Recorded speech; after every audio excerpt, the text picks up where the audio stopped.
আমি হিন্দু ছেলে, এই যে আমি পইতে পড়ি, আমি ঘোরতর বিজেপি বিরোধী।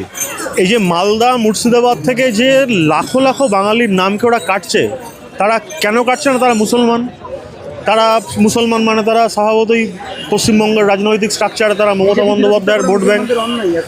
বিজেপি আমি আমি আমি হিন্দু ছেলে, এই যে আমি পইতে পড়ি, আমি ঘোরতর বিজেপি বিরোধী। মুসলমান হিন্দুর এখানে কোনো সম্পর্ক নেই। এখানে এটা একটা সাম্প্রদায়িক শক্তি।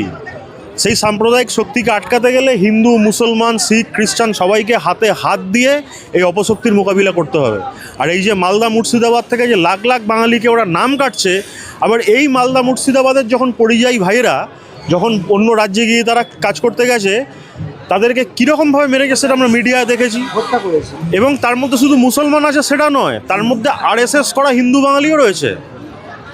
আরএসএস করা হিন্দু বাঙালি সে আরএসএসের বিভিন্ন ক্যাম্প করেছে, তাকে মহারাষ্ট্র পুলিশ তার পিঠেতে জুতোর দাগ দিয়ে দিয়েছে। এই হচ্ছে বিজেপি। এরা না বাপ চেনে, না মা চেনে, না ভাষা চেনে। এরা শুধু একটা জিনিসই চেনে, দাঙ্গা লাগাও আর ওই মাটি থেকে উৎপন্ন সম্পদ লুট করো। এটাই হচ্ছে এদের পলিসি, এবং সেই পলিসি বাঙালি আটকাবে।